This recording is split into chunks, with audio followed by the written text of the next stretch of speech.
یہ جلال الدین خلجی جو ہے اس کا اصل نام عیسیٰ خان تھا، 70 سال اس کی عمر تھی، ترک فوجی تھا یہ.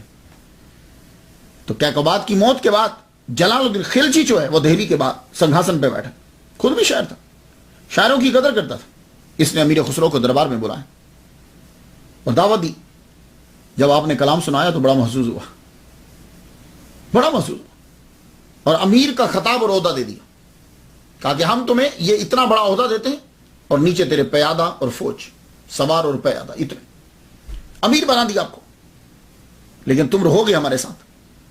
اور یہ کہا ہر روز تم ہمارے لیے ایک غزل لکھو گے، شام کے وقت وہ ہماری محفل میں پڑھی جائے گی.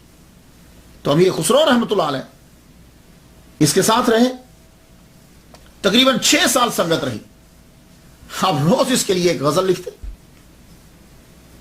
محفل سجتی جو شراب و شباب کی محفل جو ہے وہ سجتی، تو اس میں وہ غزل ان کی پڑھی جاتی. امیر خسرو کا ٹائٹل اس نے دیا، اپنا خاص مشیر بنا لیا، مشورے لیا کرتا تھا ان سے. بڑی اس نے دولت نچھاور کی آپ کے اوپر. اسی دوران آپ نے دوسری مثنوی لکھی مفتاح الفتوح، اسے مکمل کیا، اور تیسرا دیوان غرۃ الکمال جو ہے وہ مکمل کیا. اس بادشاہ کو اس کے بھتیجے اور دماد علاء الدین خلجی نے قتل کر دیا.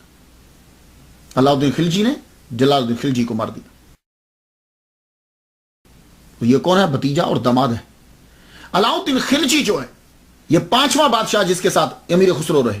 علاء الدین خلجی پہلی محرم کو دہلی کا حاکم بنا اور حکم دیا کہ تمام پرانے لوگوں کے منصب جو ہیں وہ چھینے نہیں جائیں گے، وہ اپنے منصب کے اوپر رہیں. اور آپ حیران ہوں گے اس شخص نے جب یہ دہلی آ رہا تھا، توپوں کے اندر گولا بھرتے ہیں نا، اس نے توپوں کے اندر اشرفیاں بھر کر یوں چلائی اور پھینکی، لوگوں نے لوٹی. اتنا مال اس نے نچھاور کیا علاء الدین خلجی نے. اس نے دہلی پر 21 سال حکومت کی ہے.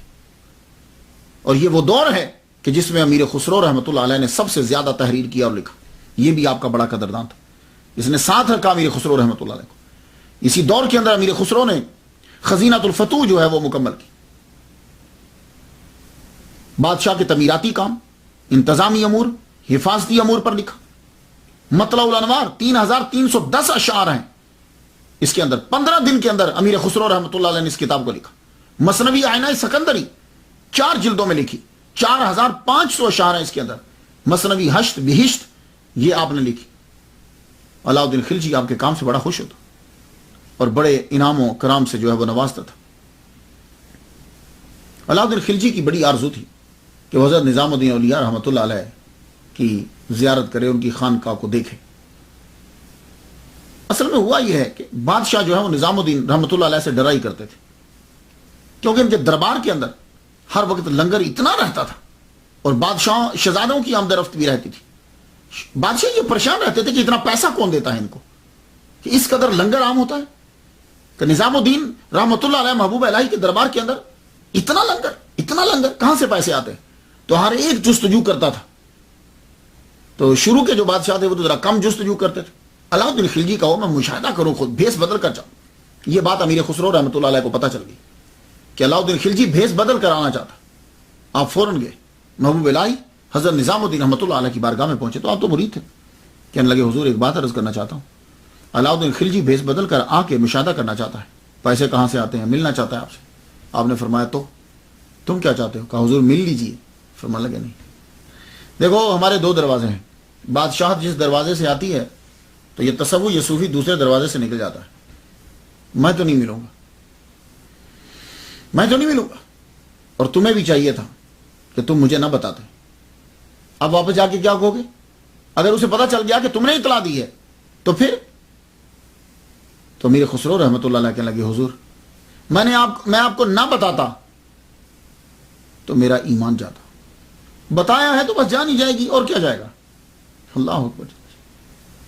آپ کو میں نے سیکرٹ بتا دیا تو صرف جان جائے گی، اس سے زیادہ تو کچھ نہیں، لیکن نہ بتاتا تو ایمان چلا جاتا. بڑی محبت فرماتے تھے. تو علاء الدین خلجی سے ملاقات جو ہے وہ نہ کی. اس کے بعد 6واں بادشاہ امیر خسرو جس کے ساتھ رہے وہ قطب الدین مبارک شاہ ہے. یہ علاء الدین خلجی کا بیٹا ہے. نام قطب الدین مبارک شاہ کے نام سے تخت کے اوپر یہ بیٹھا. باپ کی وفات کے بعد تخت پہ بیٹھا تو اس نے بھی امیر خسرو کو اپنے ساتھ رکھا. آپ نے اس کی ملکی خدمات پر کتابیں لکھی، اس کے ساتھ ساتھ آپ چلتے تھے۔ یہ علاؤدین کا جو بیٹا ہے، علاؤدین کے 2 بیٹے تھے، ایک خضر خان بھی آپ کا اس کا بیٹا تھا، لیکن یہ بیٹا جو ہے یہ بادشاہ بننے کی صلاحیت رکھتا تھا، اس نے ساتھ رکھا امیر خسرو رحمۃ اللہ علیہ۔ امیر خسرو کو لے کے چلا، کہتا تھا کہ تم تاریخ لکھو، کیونکہ تم نے بہت سے بادشاہوں کو دیکھا ہے، بہت سے بادشاہوں کی حکومت کو تم نے دیکھا ہے، اب تم یہ بیان کرو کہ مبارک شاہ جو ہے اس نے وہ حکومت کس طریقے سے کی۔ امیر خسرو رحمۃ اللہ علیہ نے پھر کتاب لکھی۔ اس کتاب کے اندر 9 آسمان جو کتاب ہے، اس کے 3 باب کے اندر آپ نے انڈیا کے موسم بیان کی، انڈیا کے پرندوں پہ گفتگو کی، جانوروں پہ گفتگو کی، رنگوں پہ گفتگو کی، تعلیم پہ گفتگو کی، خوشبو پہ گفتگو کی، جانوروں پہ گفتگو کی، فلسفہ اور مذاہب اور روایات پہ گفتگو کی، یعنی کہہ سکتے ہو کہ ایک انسائکلوپیڈیا بیان کر دیا اس کے اندر لکھی۔ اللہ اکبر جل۔ اور اس کتاب کو پڑھنے کے بعد آپ کو معلوم ہوگا کہ امیر خسرو رحمۃ اللہ علیہ کے پاس کتنا نالج تھا۔ اسی دور میں آپ نے ایک اور کتاب لکھی، 5 جلدوں پر مشتمل ہے، اعجاز خسروی، 7واں اور آخری بادشاہ غیاث الدین تغلق۔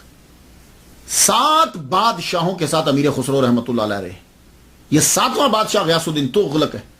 شروع میں آپ اس کے ساتھ وابستہ رہے ہیں، اور اس کے دور کے اندر آپ نے ایک تاریخی مثنوی لکھی، تغلق نامہ۔ یہ ہیں وہ 7 بادشاہ جن کے درباروں کے اندر امیر خسرو رحمۃ اللہ علیہ کو اعلیٰ مقام حاصل رہا۔ بادشاہوں کی یہ مجبوری رہتی ہے، مورخ، شعراء حضرات، سنگر، اور پرانے دور کے اندر ان بادشاہوں کو کہ جن کا تعلق جو ہے وہ ترکستان سے ہے، ایران سے ہے، اس سائڈ سے ہے، ان کو ضرورت رہتی تھی کہ ان کی زبان بولنے والا کوئی شاعر ان کے دربار کے اندر موجود رہے۔ تو امیر خسرو سے بڑھ کر کون فائدہ مند ہوگا ان کے لیے؟ ایک تو مشہور، اور دوسرے یہاں کے پیدا ہوئے، انڈیا کے پیدا ہوئے، اور بہت سی زبانیں جانتے ہیں، اور بڑے بادشاہوں کے ساتھ وابستہ رہے ہیں۔ تو ہر بادشاہ کی یہ آرزو ہوتی کہ یہ ہمارے ساتھ رہے۔ آپ نے بارہا کوشش کی کہ میں بادشاہوں کا دربار چھوڑ کر خواجہ نظام الدین محبوب الہی کے ساتھ ان کی خانقاہ میں رہ جاؤں، اور آپ نے کئی بار اس کا اظہار بھی کیا، لیکن خواجہ نظام الدین رحمۃ اللہ علیہ نے یہ خود کہا، جاؤ تم رہو ان کے ساتھ، دیکھو انہیں، لکھو، سلسلہ ختم نہیں کرو، رہو ان کے ساتھ۔ امیر خسرو رحمۃ اللہ علیہ نے، آج جو ہم اردو بول رہے ہیں، ہم گفتگو جو آپس میں کر رہے ہیں، اس کے خالق امیر خسرو رحمۃ اللہ علیہ۔ کچھ لوگوں نے یہ کہا کہ کوئی ایسی زبان بنا دیجیے کہ کمیونیکیشن یہاں اور باہر کے لوگوں سے کے ساتھ آسان ہو جائے۔ تو آپ نے پھر فارسی، عربی، ترکش، سنسکرت، ان کو، اور لوکل زبان جیسے بھوجپوری، یہ ہندوی سے، یہ زبان ملا کر آپ نے ایک زبان بنائی، اور یہ اردو کی ابتدا ہے۔ اور یہ اعزاز حاصل ہے امیر خسرو رحمۃ اللہ علیہ کو کہ آپ نے ہندی زبان کے اندر سب سے پہلے نظم لکھی۔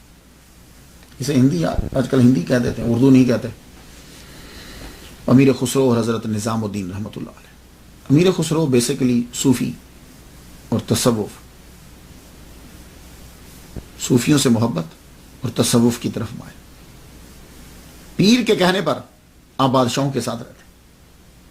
اب امیر خسرو کس عمر میں خواجہ نظام الدین کے ساتھ رہے؟ تو میں آپ کو بتا چکا ہوں، 6 سال کی عمر میں مرید ہو گئے۔ جو وقت گزرتا گیا محبت بڑھتی گئی، محبت بڑھتی گئی۔ یہ کم اعزاز ہے کہ خواجہ نظام الدین ان کے نانا کے گھر میں رہتے تھے، یہ کم اعزاز ہے۔ امیر خسرو کے بڑے بھائی جو ہیں وہ بڑے چہتے مرید تھے خواجہ نظام الدین رحمۃ اللہ علیہ کے۔ خانقاہ سے اتنی عقیدت کے باوجود کہ ابا نظام الدین کے مرید، نانا نظام الدین کے مرید، بڑا بھائی نظام الدین کے مرید، تو خانقاہ سے جب اتنی وابستہ ہے تو پھر درباروں کے ساتھ کیوں رہے؟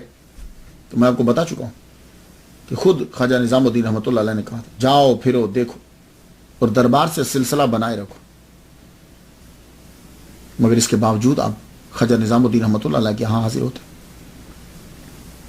اور جب آپ دربار میں حاضر ہوتے تو خواجہ آپ کو سب سے فوقیت دیتے، سب سے۔ اور جب بھی خواجہ کے دربار میں حاضر ہوتے قوالی شروع ہو جاتی. اس دن محفل سما لگتی. خواجہ نظام الدین تشریف فرما ہوتے.